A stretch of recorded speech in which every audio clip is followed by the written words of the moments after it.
It felt strange to see Mikri in the station's kitchenette with an apron, looking rather pleased with himself. The glow of his blue eyes was mirthful and welcoming, in my view.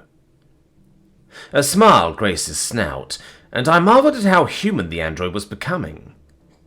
The Vaskar began setting out a series of ingredients on the counter. I stared from behind with intrigue at the silver rubber bristles of his mane, which were tightly packed together. This wasn't a setting I'd ever expected to see him in. "What are you doing, Mikri?" I ventured.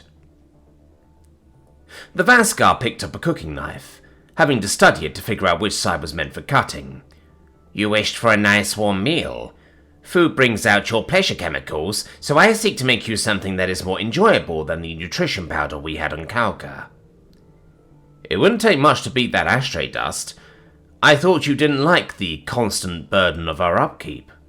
"I do not. Your maintenance consumes a large portion of your day. However, I wish for you to be happy. This is worthy of both extra time and extra effort." You truly have a way with words. Slow down, though. Do you even know how to make a home-cooked meal? The robot triumphantly waved a printed page with his restored paw. "I printed out a muffin recipe. It is an instruction manual with exact measurements and is rather scientific. I can appreciate the formulatic nature. These are clear directions, unlike what I normally receive from you." "Right, but I have to ask, what is it with you and carrying shit around on paper? I think you digitized it in your head, yet even when you first came to Sol, you brought everything in binders." "Physical records cannot be destroyed. When I was bringing information to humanity, I wish for you to have viewing materials even if the mind wipe took what I had retained." "The mind wipe didn't apply to reading books on the beach and printing this out even now. I heard you say you don't forget things like organics, so why do you even need a recipe handy?" "For you to read, should I require assistance." "And the books?" The Vaskar emitted a subdued whir, which I thought might be embarrassment. "I like holding physical paper and turning pages. While this may sound illogical, I find that it makes the experience more tangible." I nudged him on the shoulder, taking care to be extra gentle. We might need to bubble wrap the android before I broke him again. Hey, I totally understand that. If the crisp feel of turning pages makes you happy, lots of humans share that sentiment. You're in good company. "Perhaps. Sophia should have started me with non-fiction and history books. Humanity's origins have been greatly interesting to me. I will have many questions on this, as well as why organics are prone to craving power." "Why don't you take a guess? You'll be better off learning to interpret emotions on your own." "My hypothesis is that it may be an attempt to mitigate the sense of inadequacy that Sophia told me organics also grapple with. Feeling that you are above someone may imbue a sense of importance." "Laramek has a small dick. You nailed it." "I do not see the relevance to what I just said. What does the development of your reproductive organs have to do with aggressivity?" "Everything, Mikri." "Everything," I said with glee, placing a hand on his back. I glanced over the android's shoulder at the mixing bowl, before noticing the flaky white bits in the muffin batter. My fingers reached into the bowl, ignoring Mikri's protests about my germ-infested hands that were heightening my risk of disrepair. I held the eggshell right in front of his eyes and gave him an insistent look. The oblivious Vaskar paused his work with a still whisk, as if he didn't know the cardinal sin he committed. "Mikri, you break eggs. The shell doesn't go in there. Those pieces could cut a human's mouth," I shouted in exasperation. The android dropped the whisk with frustration and held the piece of paper to my face. "There's nothing about breaking the eggs. It says to add them one egg at a time, then to beat them and whisk the batter. I followed that. How can they expect me to know to remove the shell if it's not said? This is not my fault." "You want clear instructions? Let me fix this." I found a piece of paper and drew a clumsy soda can, then drew a circle with a diagonal line over it. I wrote out the words, "No tin cans allowed," and taped the paper over the cabinet to the pots and pans. You are hereby banned from cooking. Says who? A female voice scoffed, and I turned around to see Sophia. I pointed at my chest.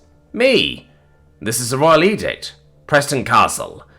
If Larimat can do it, so can I. I do not see why you would aspire to be like that Askar with a small dick, Mikri remarked. Sophia's eyes bulged before she gave me an exasperated look. What the hell did you teach him? Is this not correct? Preston explained that inadequate growth of reproductive organs is a common cause for power seeking. The scientist facepalmed, shaking her head. Some organics might assign value based on physical features.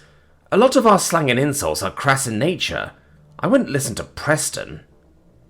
If Mikri's going to be around humans, he needs to learn. Other people are going to make those kinds of remarks, I protested, watching her reach for my sign. Hey, leave that alone. Don't vandalize my art. Sophia gave me an unamused stare, taking the paper down and ripping it into pieces. Oops. Why are you using a word meant to indicate a mishap or mistake when this was not done by accident? The Vaskar questioned. It's ironic. Let's say that I'm rubbing it in that I didn't listen to him. Oh, I get it. The android smiled, before pulling another egg out of the carton and throwing it into the muffin pan. Shell and all. Oops. I gestured with an open palm toward Mikri. Sophia, what did you teach him? To waste food? Nah, just a little emotion called defiance, she retorted. I think he already knows that one. They rebelled against their creators, and I taught him the sentiment of fuck 'em. Sure, but he hasn't learned how to show friendly deference to you. We have to keep you humble somehow, soldier boy. Mikri nodded. Since Preston refers to me as Tin Can, I think I should call him Meat Tube. This might humble him. Meat Tube? What am I, a hot dog? I protested. Sophia laughed with a toothy grin before slapping me on the back. Oh, Preston, it's good to have you back, you big goofball. Why don't I fill you in on what I learned about the Aleutians? The Vaskar told us everything they know. Did the data suggest why the fuck they locked us up? The scientist made a strange expression before pulling up a photograph on a tablet. She turned the portrait around toward me, as if this single image offered a full explanation. That piqued my interest, not knowing what I could glean from something as simple as their image. A chill ran down my spine as I saw how familiar the figure on screen was, a ubiquitous icon in human culture. The being had an enlarged cranium with silvery skin and massive black eyes. My jaw fell open as I gawked at her, pointing with a finger toward what looked like a stereotypical representation of the grey aliens. It was near identical to the damn alien emote on my phone. These are the Aleutians? They must have been observing us in some way and visited. This all but confirms they were involved in locking Earth up. What do they want with us? Was it the extreme physics, or... Yeah. Obviously this has raised a lot of questions. Sophia pushed a strand of her black hair behind her ear, a nervous tell. I wasn't sure how to feel about powerful aliens meddling with our people, but she'd been the one who was in the room with a bunch of freaked out humans when this first came out. We all know the stories of them abducting people. Mikri tilted his head. I heard from the Vaskar network about this. It surprised me. I did not know the Aleutians to tamper with cultures or to abduct other races. They are incredibly scientific, by all accounts, despite being organics. And what's with, the probing, I remarked. Sophia blinked several times in quick succession. That's what you have to say? Someone has to ask the important questions. Why don't we focus on how they operate and their known capabilities, not the mythos that we created? By all accounts, Mikri is right. The Aleutians make gateways into and map dozens of dimensions. They have scattered holdings across the ones most conducive to their technology, and spacefaring powers in their inhabited realm show deference to their empire. Empire? So they what, Sophia? Conquer every dimension they can survive in and we're fucking next? The Aleutians have little interest in ruling or controlling day-to-day lives, or beating species into submission. They're hands-off. It seems they're mostly interested in restricting interdimensional travel and research. It's widely believed that they are fifth-dimensional beings, almost godlike in power, so perhaps they don't want the rest of us to catch up. Most of their portal gates are well guarded to prevent any ships but theirs from passing through. Why wouldn't they let people travel through the gates? Wouldn't that give them the control they want? Mikri beeped in disagreement. Remember my pause and uncertainty when you explained you came through a portal, and why the Vaskar network was hesitant to believe your story was truthful? It is what we did not tell you, and why we observed you. The Aleutians find that without extreme precautions and their advanced technology, interdimensional travel drives organics insane. I recalled in confusion. It didn't drive us insane. It was a little weird and discomforting, but that's just false. We're fine. There is evidence from other organic races. Some time ago, my people found some passengers from a dimension not yet under Aleutian control, who had all been rendered to a vegetative state, or were rambling madly. And what? You wouldn't warn us about this before we sent a fucking army through the gap? I did tell you. I said that there were recorded instances of dimension hoppers growing ill, and this was why I wished to run tests. It was straightforward without inducing panic. I did not wish to deal with erratic organic behavior and emotionality. While my tests could not identify what differentiates you, I became satisfied that you were fine, as Preston stated. Sophia lowered her eyes, breaking a weary sigh.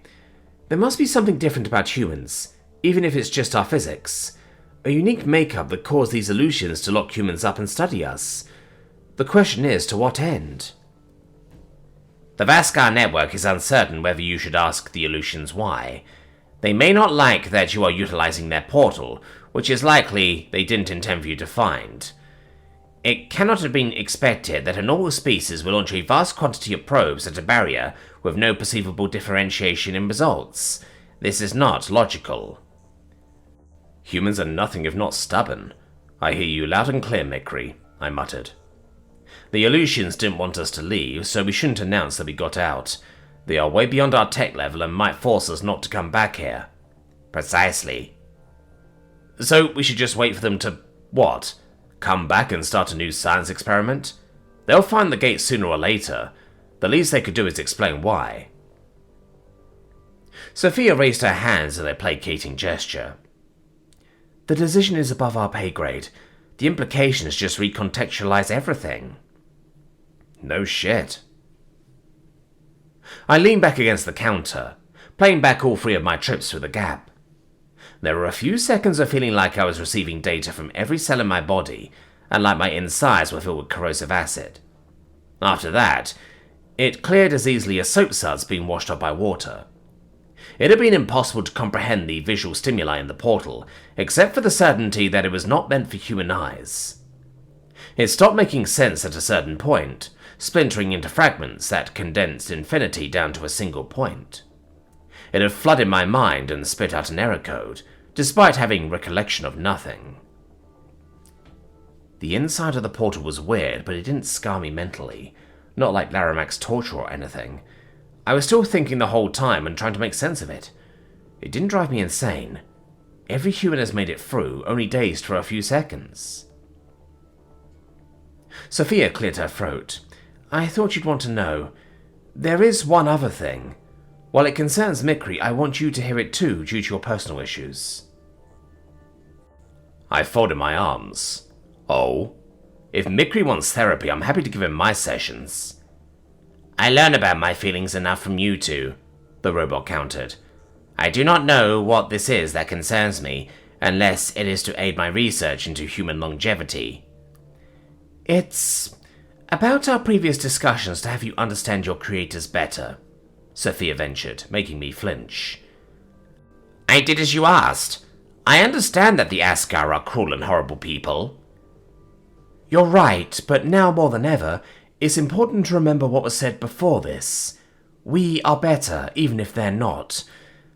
There's a prisoner named Kapal in our custody, and we want both of you to try to find, well, humanity in each other, for lack of a better word.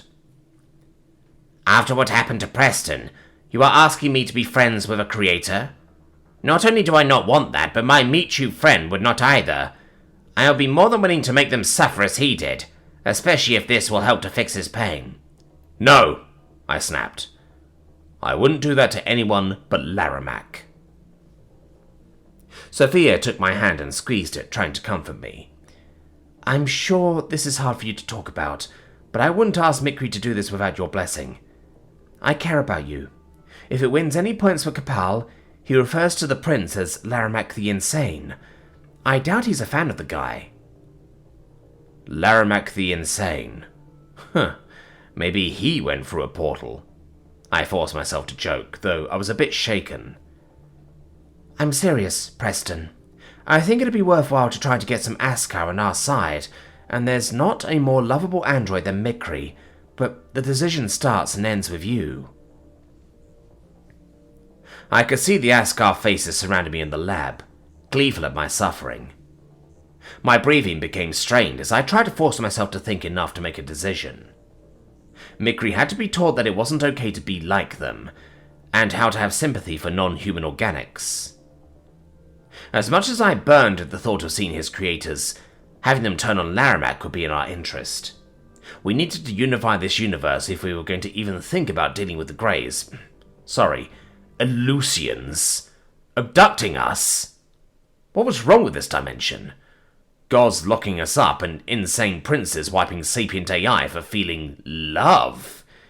It all sucked.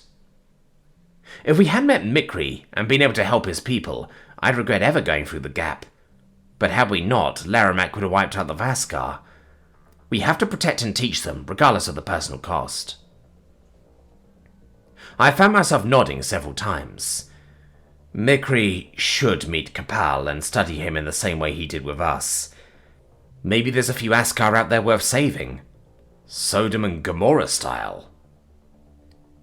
What? But Preston, Mikri began. It'll help me feel better if you find some hope for a less fucked up future. All the other organic life. They can't all be nutty sadists. I have to know. Sophia gave me a reassuring smile.